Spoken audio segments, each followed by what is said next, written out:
شكرا يا ربي شكرا هديت قلبي شكرا نورت دربي شكرا شكرا يا رب شكرا يا رب. بسم الله الرحمن الرحيم ثم الصلاة والسلام على أشرف المرسلين سيدنا محمد وعلى آله وصحبه أجمعين. Nous remercions Allah subhanahu wa ta'ala de nous avoir donné l'occasion de se retrouver encore une nouvelle fois. On va faire notre dernier bab de Tahara, Inch'Allah.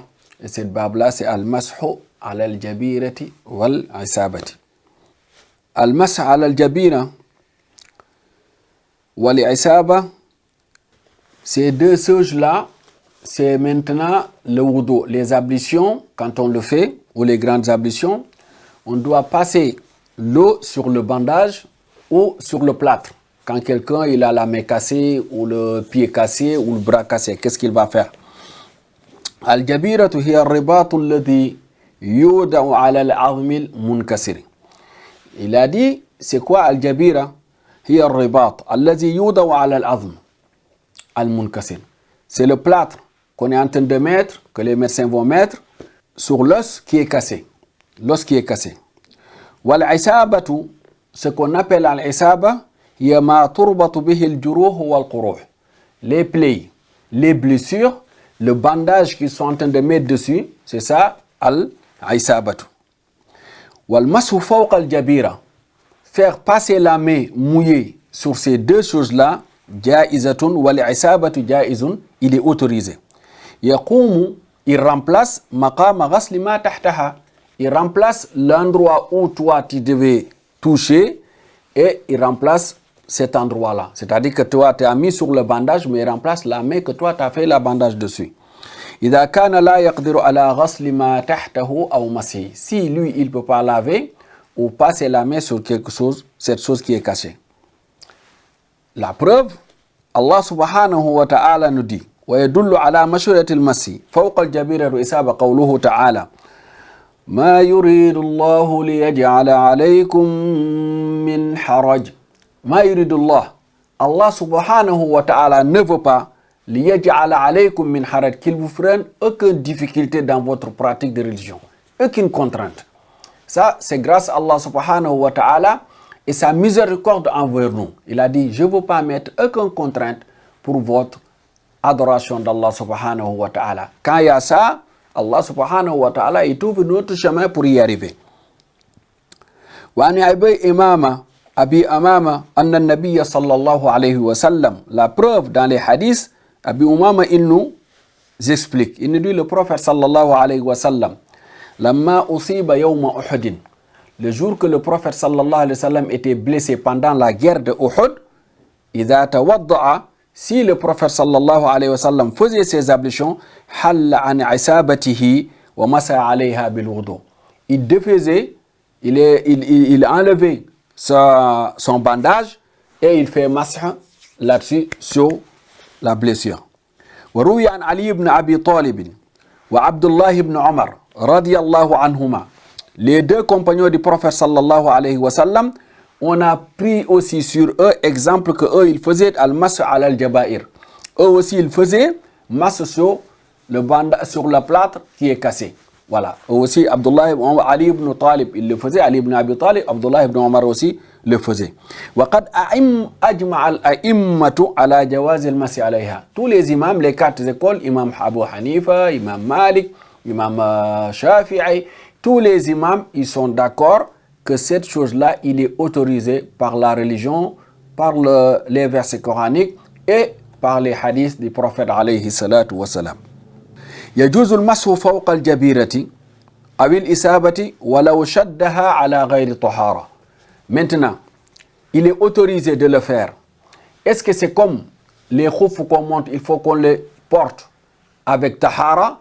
Il te dit que tu continues à faire masse, c'est-à-dire que passer la main dessus, sur le bandage ou sur le plâtre, ce n'est pas le même jugement. Sur le plâtre, même si tu n'as pas des ablutions, le moment que toi tu es blessé, tu es parti voir le médecin, tu n'avais pas du tout des ablutions, s'il te fait le bandage, on te soigne, ou le met de pansement, là, tu peux faire donc le mas alayh, même si lorsque toi tu faisais le bandage ou le plat, tu n'étais pas avec des ablutions. Ala ghayri taharatin. Bil wudu'i aw al ghusli. Wa iza saqata al jabira. Maintenant, qabla shifa'i la yabtulu al mas. Ce bandage aussi, une fois que toi tu l'as fait, tu as fait passer la main dessus, tu l'as fait pendant le salat al-zuhr. Et maintenant tu l'as enlevé avant salat al-asr. Est-ce que tes ablutions sont interrompues? Imam il te dit les ablutions ne sont pas interrompues. Même si tu as enlevé le bandage. Parce que la cause qui fait que toi tu avais mis le bandage, c'est-à-dire que c'est la maladie et tu n'es pas encore guéri. Donc si salat al-asr te trouve là-bas, tu peux faire salat al-asr sans refaire tes ablutions.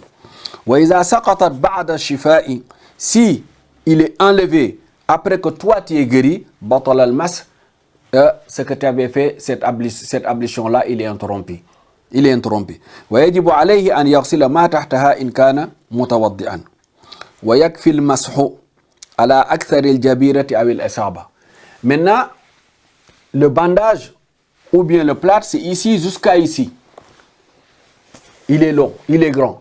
Maintenant, les cheikhs te disent que si tu as fait une partie, la majeure partie du bandage, ça suffit pour ton mas. Tu n'es pas obligé de faire tout le plâtre ou tout le bandage, de faire masse dans tout ça. Si tu as fait le plus grand partie, il a dit que ça suffit.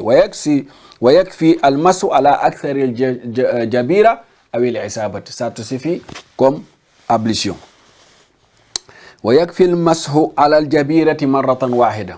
Imam te dit, là aussi pour le faire, les endroits qu'on doit passer la main ou le laver 3 fois, Cheikh, il te dit que tu passes la main une seule fois, ça suffit, tu n'as pas besoin de répéter 2 fois ou 3 fois. ويكفي المسح على الجبيرة مرة واحدة, une seule fois. لأن المسح لم يشرع تكراره. Parce que quand tu passes la main, il n'est pas légiféré que tu dois répéter les 3 fois dessus. الموضع من البدن الذي إن غسله يصل الماء منه إلى الجرح يكون حكمه حكم الموضع المجروح ويجوز المسح عليه. Chaque endroit dans ton corps que tu sais qu'une fois qu'on l'a lavé, l'eau va atteindre la blessure, يكون حكمه حكم الموضع المجروح ويجوز المسح عليه. Donc ça devient automatiquement le même endroit qu'une fois que toi tu as passé la main dessus, c'est comme si tu avais passé la main avec l'endroit où toi tu es blessé. D'accord? Le bandage, il remplace tout ça. وَيَكُونُ مَا تَحْتَ الْعِسَابَةِ. Il devient ce qui est sous la blessure, sur le bandage ou sur le plâtre, أو الجبيرة من توابع الجرح أو الكسر من البدن يجوز المسح عليه إذا كان يضره حل الإصابة. Maintenant, il te dit que toi, si tu enlèves le bandage pour passer la main, comme moi j'ai une blessure ici là, si tu enlèves le bandage, si c'était quelque chose qu'on a fait le bandage, si je l'enlève et je passe la main dessus et je remets mon bandage, il te dit que là, ويكون ما تحت الإصابة من توابع الكسل من البدن يجوز المسح إذا كان يضر حل الإصابة. Si moi je l'enlève, ça va me causer des dégâts de santé. Il a dit que là, tu ne l'enlèves pas du tout, laisse-le tel qu'il est et toi, tu passes la main dessus. Parce que là, le hadith qu'on avait pris tout à l'heure, le prophète sallallahu alayhi wa sallam, on a dit que lui, le imam Ali nous explique que eux, ils enlevaient, ils passaient la main dessus. Mais c'est parce que en ce moment-là, le prophète alayhi sallam, parce que ça lui causait pas plus de dégâts et plus de tort. Mais maintenant, si tu sais que tu l'enlèves, ça va t'enlever de guérison ou ça va retarder la guérison, ne l'enlève pas, passe juste sous la main dessus. C'est ça que l'imam il veut dire. Ou bien, si toi aussi tu sais que si tu l'enlèves, ça ne va pas te causer de problème, tu dois passer, mais toi tu ne peux pas le refaire de la même manière que l'infirmière te l'a fait ou le médecin. Donc laisse-le tel qu'il est, tu ne l'enlèves pas parce que toi tu ne peux pas le refaire tout seul. Alors que toi tu n'as pas trouvé quelqu'un que si tu l'enlèves et tu fais tes ablutions, quelqu'un qui peut le remettre à sa place. Donc dans ces 3 conditions-là, il t'a dit laisse-le tel qu'il est et passe juste la main dessus. Allah subhanahu wa ta'ala, à partir du moment où il t'a facilité, prends la facilité d'Allah subhanahu wa ta'ala. Maintenant, une autre catégorie. qui n'est ni bandage, ni le plâtre. Une fois,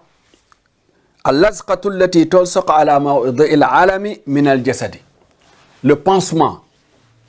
Il y a plusieurs sortes de pansements au jour d'aujourd'hui, médical. Il a dit ce pansement-là, qu'on met sur l'endroit où ça fait mal ou sur la blessure, il part directement, il a les mêmes règles et les mêmes conditions que le bandage. Donc le pansement, les chouyours, il nous dit, c'est le même conditionnement de bandage. Il passe là-dessus. Il faut qu'il passe juste la main dessus, mouillé. S'il sait que s'il enlève, ça va lui causer de dégâts. Il peut faire passer la main dessus, même après la guérison. Il a dit si ce pansement-là est bien collé sur la peau, sur l'endroit là où il faisait mal, et que tu sais que toi, si tu l'enlèves, ça va faire des douleurs, ça va te faire mal, ça nécessite d'aller voir l'infirmière pour qu'il l'enlève. Avant que tu vois ton rendez-vous de l'infirmière, Cheikh, il te dit que tu continues à faire masih jusqu'à le jour que toi, tu as le rendez-vous et que l'infirmier te l'enlève. Avant ça, tu continues à passer la main dessus. La wadi'a dawa'un 'ala al-jurhi aw 'ala shuquq rijlihi. La wada'a. Maintenant, celui qui est malade, s'il a mis des médicaments, 'ala al-jurhi aw 'ala shuquq rijlihi, l'endroit sur la blessure ou là où lui il a été opéré. La wada'a dawa'un 'ala al-jurhi aw 'ala shuquq rijlihi. La wada'a dawa'un, quelqu'un qui est blessé, il a mis des médicaments, il a fait des médicaments sur sa blessure ou sur ses déchirures de ses pieds, il a mis des médicaments là-dessus. Ajra alayhi al-ma, il déverse de l'eau sur les blessures ou sur l'endroit que son pied est déchiré. In qadra, si il est possible de le faire. Donc là, il a conditionné de verser l'eau là-dessus, c'est si. Il a dit in qadara, c'est un si. S'il sait que s'il le fait, il n'y a aucun souci par rapport à sa guérison, il a qu'à le faire. Wa illa masaha fawqahu. Mais s'il sait que l'eau, l'effet de déverser de l'eau, ça peut causer de tort, il a qu'à faire le massa, comme on a dit, il passe juste la main dessus sur la blessure. Wa in kana al-masu yadurruhu tarakahu. Mais s'il sait que aussi, une fois que lui, il va passer la main sur cette blessure-là, parce qu'il n'y a pas de bandage, c'est une blessure juste comme ça, comme celle que j'ai là en ce moment-là, il a mis des médicaments là-dessus, mais il sait que si lui, il fait même le masque, que l'eau il touche, ça peut lui causer des torts, il a dit qu'il ne fait pas le masque. Il fait juste ses ablutions sans cet endroit-là. Parce qu'il n'a pas vu le médecin, il s'est soigné lui-même. Al-muhdithu wal-junubu في المسح على الجبيرة والعصابة وعلى توابئهما سواء.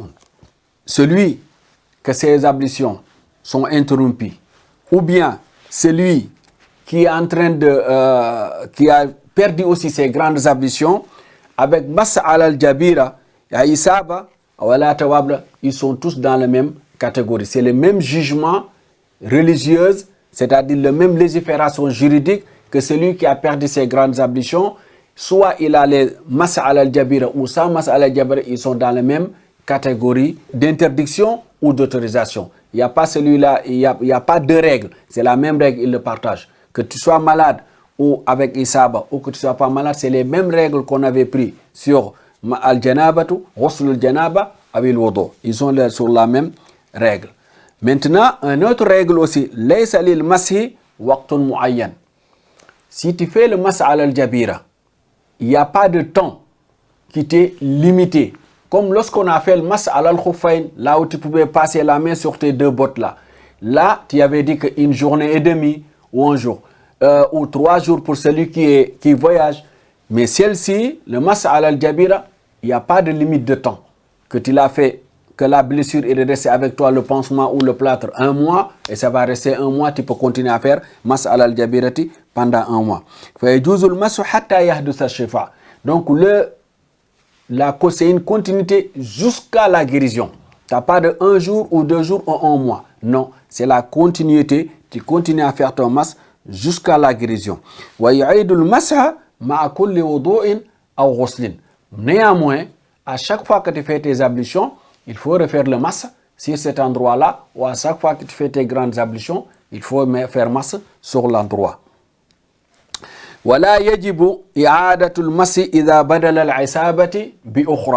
Alors, maintenant le pansement. Une fois que tu as changé le pansement, tu étais déjà fait tes ablutions, tu as fait salat al-zuhr, tu es resté jusqu'à salat al-asr. Entre-temps, tu as vu l'infirmier, il t'a changé ton bandage. Est-ce que tes ablutions sont coupées? Cheikh, il te dit non, les ablutions ne sont pas interdites. Il a remis le bandage nouveau, tu ne refais pas le masque sur le bandage nouveau parce que tu n'as pas encore perdu tes ablutions.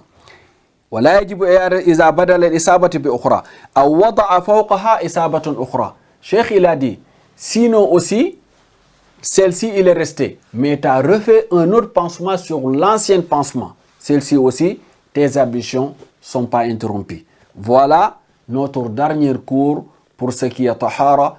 Inch'Allah, si Allah nous donne l'occasion encore de se retrouver, on va entamer Babu Salat, la prière. On remercie Allah subhanahu wa ta'ala de nous avoir donné l'occasion de pouvoir faire ça. Alhamdulillah, on le remercie beaucoup. Il nous a permis, Allah, de faire 166 pages, de le résumer dans Fiqhul Imam al-Hanafi. Allahumma inna nas'aluka bi annaka anta Allahu al-wahid al-ahad as-samad alladhi lam yalid wa lam yulad wa lam yakul lahu kufuwan ahad. Allahumma ij'alna muslimina mu'minina qanitin ta'ibina 'abidin ta'ibina 'abidina ya arhamar rahimin wa ya arhamar rahimin. J'espère que Inch'Allah que vous avez beaucoup appris. Moi, j'ai beaucoup appris parce que Inch'Allah, ça c'est une bonne chose que Allah subhanahu wa ta'ala nous a donné, parce qu'on apprend toujours, on apprend toujours, on apprend toujours. Min al-mahdi ila al-lahdi. Hakada, c'est comme ça que les savants ont dit. La personne, il apprend, la religion, c'est apprendre. Apprendre et pratiquer et faire profiter aux autres. J'espère qu'Allah subhanahu wa ta'ala nous a accepté, qu'Allah nous accepte et nous agrée. Wassalamu alaikum wa rahmatullahi wa barakatuh.